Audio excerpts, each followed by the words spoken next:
तहसील विकासनगर के गांव शाहपुर कल्याणपुर में एक लव जिहाद का मामला सामने आया है, जिसमें अमजद नाम का लड़का एक हिंदू लड़की कशिश को बहला फुसला कर भगा ले गया। इतनी ही नहीं, इसमें एक विशेष समुदाय के वकील जिसका नाम रईसुद्दीन सिद्दीकी है, उसका भी नाम सामने आया है। वही मामले का जब हिंदू संगठन को पता चला तो जमकर हंगामा हुआ। लड़की के परिजनों का आरोप है कि लड़की घर से सोने के आभूषण भी लेकर गई है।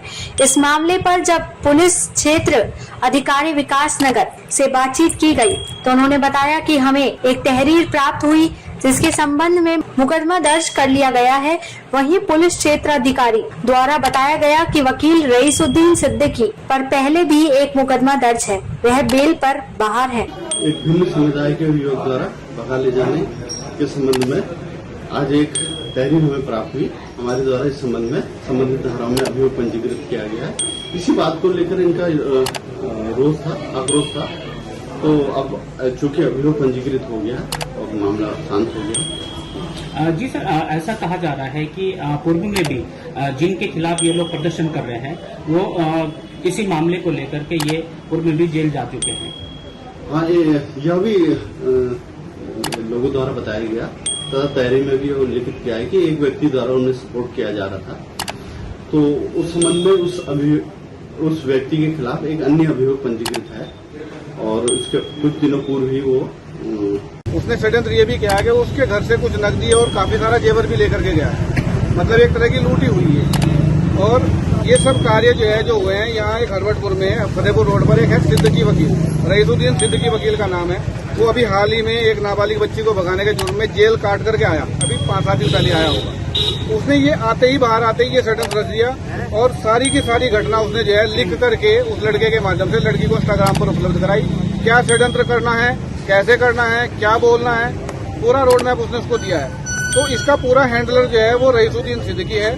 हमारी डिमांड ये है, हम आज यहाँ जो पहुंचे हैं कि रईसुद्दीन सिद्दीकी को गिरफ्तार किया जाए, हमारी लड़की बरामद करी जाए और जो वो सामान लेकर के गई है वो हमारा बरामद करा करके दिया जाए।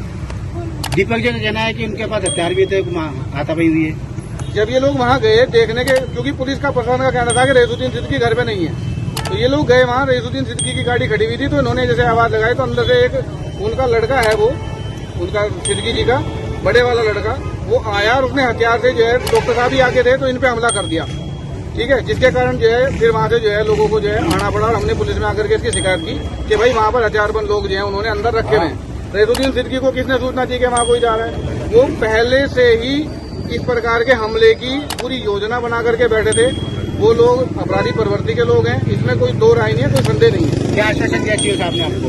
सीओ साहब तो अभी ये कह रहे हैं कि जी हमने मुकदमा दर्ज कर लिया है, हम कार्रवाई करेंगे, लेकिन ये तो 24 घंटे हो गए इस मामले को पुलिस प्रशासन के संज्ञान में लाए हुए, अभी तक कार्रवाई नील बटे सन्नाटा, 0 कार्रवाई की है। कार्रवाई से संतुष्ट होते तो हम यहाँ घेराव क्यों करते? और कार्रवाई नहीं होती तो? कार्रवाई नहीं होती है, जब तक कार्रवाई नहीं होती हम यहीं बैठे हैं और तब तक हम यहाँ से जा नहीं रहे हैं। उल्टा पुलिस प्रशासन हमारे लोगों पे मुकदमे लिखने के लिए तैयारी कर रहा है। अब ऐसे में बताइए, भाजपा की सरकार में भाजपा का विधायक है, भाजपा का मुख्यमंत्री है, भाजपा का ही प्रधानमंत्री है, डबल इंजन की तथाकथित सरकार है, हिंदुत्ववादी सरकार का ढिंढोरा पीटने वाली सरकार में अगर हिंदुओं का इस प्रकार से दमन होगा तो क्या ये जायज है? कल हमसे किस मुंह से वोट मांगेंगे फिर ये लोग आकर के? अभी तक इसमें किसी भी प्रकार के ऐसे लोगों की कोई भूमिका नहीं आई। इस क्षेत्र में हरवटपुर क्षेत्र ऐसा है जिसमें भाजपा के जिले तक के पदाधिकारी यहाँ बैठे हैं, मौजूद हैं। कोई आदमी अभी तक जहमत नहीं उठाई किसी ने भी यहाँ पे आने की। सबसे बड़े दुर्भाग्य की बात यह है हमारे लिए कि हमारे ही लोकल के जो नेता हैं वही हमें सपोर्ट नहीं कर रहे हैं।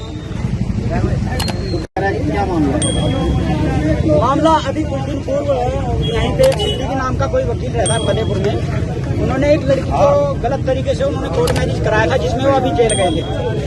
उसके बाद भी आकर के उन्होंने एक लव जिहाद के केस में कोर्ट मैरिज कराया है।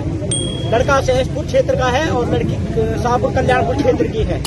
तो हमारा रोष ये है कि अगर जेल जाने के बाद एक वकील दोबारा से आने के बाद फिर वही हरकत कर रहा है तो कानून और प्रशासन पर हम किस प्रकार विश्वास कर सकते हैं? हमें खुद मैदान में आना पड़ेगा और अपनी बहन बेटियों की इज्जत के लिए मैदान में आना है। आज ऐसा क्या हुआ जो चौकी का घेराव करा आपने? कल हमारे पास सूचना आई थी कि 6 महीने पहले इस लड़की के साथ लव जिहाद हुआ था, उन समय ये नाबालिग थी।